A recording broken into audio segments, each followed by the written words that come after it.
देखिए, इस देश में इंसान से ज़्यादा जानवर की महत्व है। इंसान मरता रहे, बेटी मरती है मरती रहे। लोगों को गाय की तो चिंता है, लेकिन जो जननी है इस देश में, जो अगली पीढ़ी को जन्म देती है, उसकी किसी को चिंता नहीं है सरकार में। ये अपने 11 महिला मंत्रियों को दिल्ली हाट तो भेज सकते हैं, लेकिन उन 11 महिला मंत्रियों में से एक भी मंत्री को ये उस बच्चियों के घर नहीं भेज सकते। ठीक है, अपराध हो गया, पहली बात तो अपराध नहीं होना चाहिए, लेकिन अपराध होने के बाद क्या रवैया है? ये रवैया है कि आप माँ बाप को 15-15 घंटे थाने में बिठाएं। कल त्रिलोकपुरी में 6 साल की बच्ची के साथ हुआ घिनौना हरकत, वहाँ पे 5-6 घंटे तक माँ बाप को नहीं पता चला कि बेटी है कहाँ। व्यवस्था पे सवाल है पूरी, और व्यवस्था चलती है जैसा नेता होता है। जब नेता ही गुंडा हमने बिठा दी, तड़ी पार जैसे नेता इस सरकार में बैठ गए, तो उम्मीद कैसे कर सकते हैं कि नीचे की जो व्यवस्था है वो अच्छी चलेगी? तो ये लड़ाई तो बहुत लंबी है। लेकिन रेपिस्टों से क्या प्यार है सरकार को? सरकार ये तो सरकार बताए कि शायद उनकी मानसिकता ऐसी है। मैंने जैसे कहा कि एक समय का तड़ी पार अगर आज देश का होम मिनिस्टर बनेगा तो बलात्कारियों को ही तो साहस मिलेगा, पीड़िताओं को थोड़ी ना साहस मिलेगा। पहली बार इस देश में हो रहा है कि पीड़ित जो होती है और उसका जो परिवार होता है, उसी को कटघरे में खड़ा कर देते हैं, उसी से सवाल करते हैं, उसी को कहते हैं नहीं रेप नहीं हुआ। अरे भैया, पुलिस को कैसे पता रेप हुआ नहीं हुआ? रेप हुआ नहीं हुआ वो तो इन्वेस्टिगेशन का मैटर है, वो इन्वेस्टिगेट करो आप। लेकिन एफआईआर लिखने से पहले पुलिस कह देती है नहीं जी ये रेप नहीं हुआ। तुम्हें कैसे पता? तुमने फॉरेंसिक टीम भेजी, तुमने क्राइम सीन को सीज किया, क्या तुमने वहाँ पे चेक किया कि किस तरीके से वारदात हुई? कोई सर्कमस्टांशियल एविडेंस लिए? एफआईआर, 0 एफआईआर है हमारे देश में, कानून है 0 एफआईआर का, कि आप कहीं पर भी महिला के प्रति अगर कोई पीड़न होता है तो आप कहीं पर भी जाके किसी भी थाने में केस दर्ज कर सकते हैं।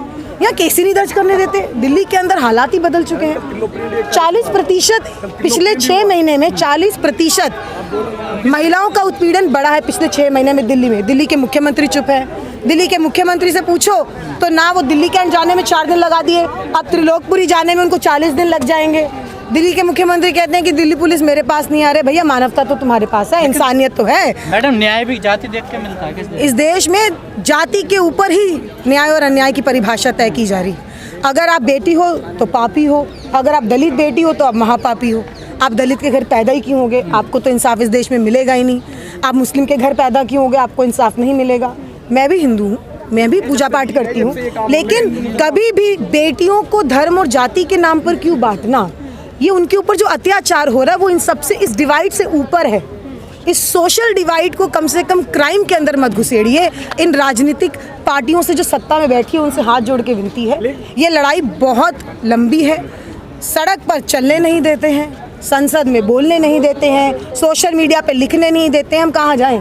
कहाँ जाएं बेटियाँ? किधर लिखें, किधर बोलें, कहाँ गुहार लगाएं? बेटी बचाओ बेटी पढ़ाओ, कहाँ आप उनका? देखिए, बेटी ना पढ़ रही है इस देश में, ना बेटी बच रही है। उल्टा बीजेपी के ही गुंडों के हाथ में बेटियों का अत्याचार बढ़ रहा है। और मैं सिर्फ इतना कह देना चाहती हूँ प्रधानमंत्री से कि आपकी तो बेटी है नहीं, आपको नहीं पता बेटी के खोने का दर्द क्या होता है। जब बेटी किसी बलात्कारी के हाथ चढ़ जाती है, और जब 6 साल की बच्ची, 9 साल की बच्ची, 90 साल की औरत, क्यों? क्योंकि उनको पता है कि किसी भी बलात्कारी को सजा तो मिलनी नहीं है।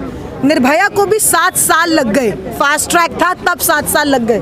पॉक्सो कानून लाई कांग्रेस सरकार, जस्टिस वर्मा की कमेटी लाई, फांसी की सजा मुकर्रर करी, प्रावधान किया क्या कानून में हमने, लेकिन ये क्या एक भी बताए किसको कैपिटल पनिशमेंट अभी तक दी है? क्यों नहीं 6 महीने के अंदर आप इसको तय करते केस को और इन लोगों को फांसी देते? फांसी होगी तो लोग डरेंगे। सब आरोपियों को पता कि कुछ होना तो है नहीं है, आज नहीं तो 6 महीने बाद बेल मिल जाएगी। मैडम, आपको नहीं लगता कि इस प्रकार के जो अपराध बढ़ रहे हैं, पितृसत्ता जो है वो भी एक बड़ा कारण है? देखिए, हम एक पुरुष प्रधान समाज में हैं, लेकिन अब तो बराबर हैं। 50% जो है महिलाएं इस देश में हैं, महिला शक्ति। लेकिन जो सोच है ना कि सुप्रीम पावर हम ही हैं, एक कमज़ोर समझते हैं बेटियों को। स्मृति ईरानी ने दी थी चूड़ियाँ डॉक्टर मनमोहन सिंह जी को। डॉक्टर मनमोहन सिंह जी को चूड़ियाँ दे के क्या उन्होंने साबित किया कि वो कमज़ोर हैं? जो चूड़ियाँ पहनते हैं ना, वो तुमसे ज़्यादा जो है मजबूत लोग हैं। तुमने मोदी जी चूड़ी नहीं पहनी, इसलिए शायद तुम्हारे अंदर हिम्मत नहीं है कि तुम आरोपियों को सज़ा दे सको। हम महिलाएं चूड़ी पहनती है, हमसे ज़्यादा स्ट्रेंथ उनके अंदर नहीं है। तो ये आपने कहा कि बराबर हैं हम महिलाएं, लेकिन सरनेम तो अभी भी अपने उसका ही लगाना पड़ता है पति को। देखिए मैं तो मृदा धवन लगाती हूँ, पूजा धानक लगा, ठीक है। तो ये एक सतबीर लगाती हूँ, सतबीर पीछे। ये सोशल, देखिए ये सोशल इशू है। सबसे पहली बात, ये राजनीतिक इशू नहीं है, ये सोशल इशू है। और दूसरी बात, महिला पे छोड़ दीजिए, उसको क्या करना है, उसको साड़ी पहननी है, उसको ड्रेस पहनना है, उसको सूट पहनना है, उसको अपना नाम लगाना है, उसको किसी और का, ये भी वो तय करेगी ना। समाज नहीं तय करना चाहिए, आदमी नहीं तय करना चाहिए। तो ये तभी तो इस लड़ाई को लड़ना है। आप तो बड़ी दूर की बात करने हैं, पहले बेटी जिसकी इज्जत और आबरू लूट गई उसको न्याय मिल जाए, पहले जिसके पीछे किसी का आगे पीछे नाम नहीं है उसको तो न्याय मिल जाए। ये जो आप लड़ाई कह रहे हैं ये भी एक लड़ाई है, पर आज हम किस चीज़ की लड़ाई लड़ रहे हैं? ये जो लगातार बलात्कार हो रहे हैं, जो लगातार महिलाओं के खिलाफ यौन शोषण हो रहा है, दलित बच्चियों के खिलाफ शोषण हो रहा है, छोटी बच्चियों के खिलाफ हो रहा है। पॉक्सो लाया इसीलिए गया था ताकि फांसी की सज़ा मुकर्रर की जाए। हम सरकार से पूछते हैं पिछले 7 सालों में कितने आरोपियों को फांसी की सज़ा मिली। हम पूछना चाहते हैं अरविंद केजरीवाल से कि तुम्हें कोर्ट ने बोला कि तुम सरकारी वकील जो खाली पद पड़े हैं कोर्ट के अंदर वो भरो। सरकारी वकील अपॉइंट करना दिल्ली सरकार की जिम्मेदारी है। कितने सरकारी वकील अपॉइंट हुए? उल्टा सरकार कह रही है कि वकीलों की तो जरूरत नहीं है।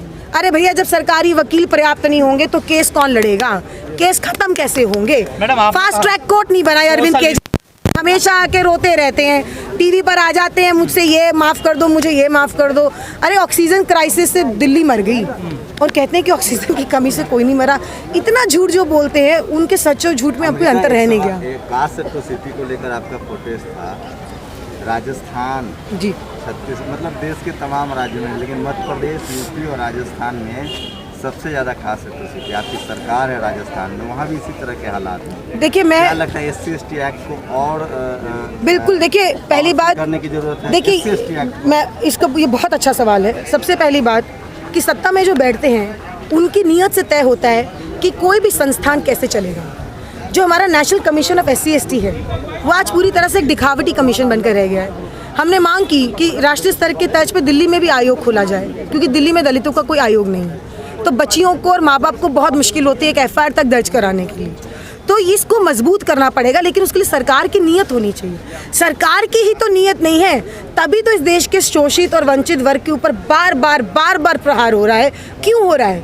क्योंकि वो चाहते ही नहीं कि ये लोग मजबूत हों, क्योंकि जो मजबूत होगा वो सरकार से आंख मिलाएगा, और आंख से आंख मिलाएगा तो फिर सरकार जवाब देना पड़ेगा।